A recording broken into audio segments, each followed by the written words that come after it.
کہ ایک کافر کو ایمان کی دولت نصیب ہو گئی کی اطاعت والے کام چھوڑ دینا مراد ہے۔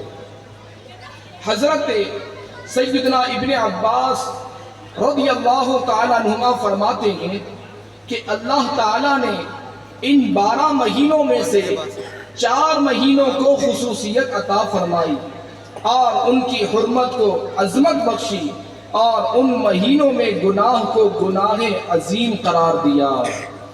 میرے محترم اور پیارے اسلامی بھائیوں، معلوم ہوا کہ حرمت والے مہینوں میں گناہ کرنا گناہ عظیم ہے۔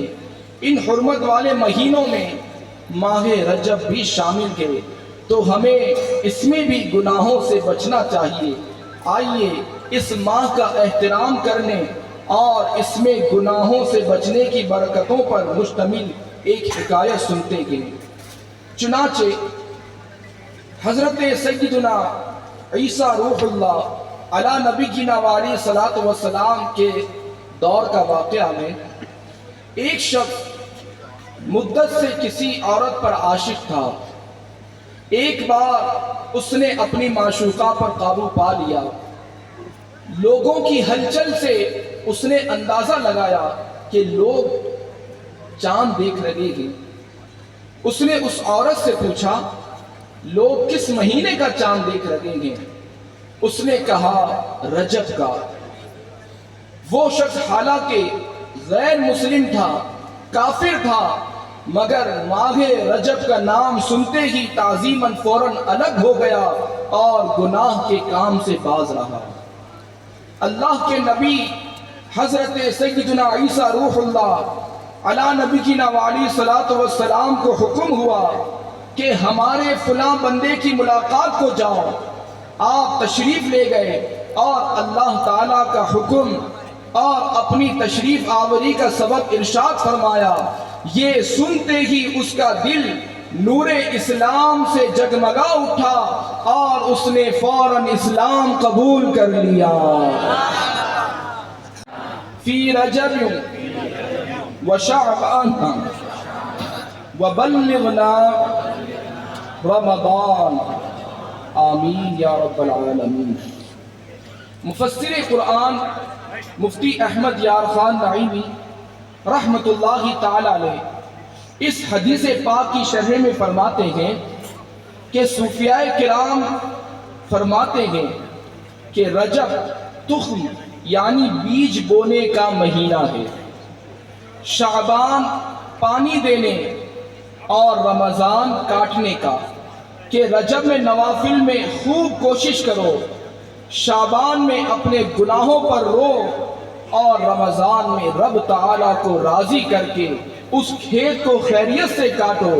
کہ ان کے اس قول کا ماخذ یہ بیان کردہ حدیث ہے، یعنی رجب میں ہماری عبادتوں میں برکت دے اور شعبان میں خشوع و خضوع دے اور رمضان کا پانا اس میں روزے اور قیام نصیب کر۔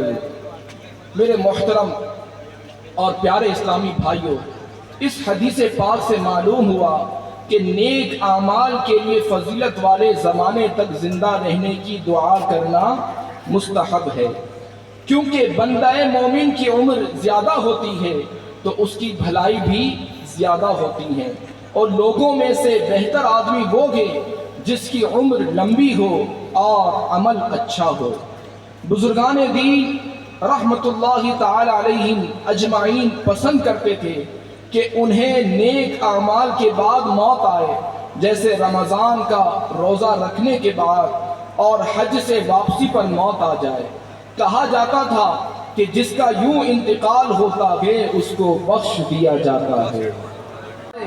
ہمیں اہتمام کے ساتھ اس کو گزارنے کی کوشش کرنی چاہیے، اور اس وقت الحمدللہ ماہ رجب کے مہینے کی آمد ہو چکی ہے، ماہ رجب کی آمد ہو چکی ہے اور آج اس کی 7ویں شب ہے۔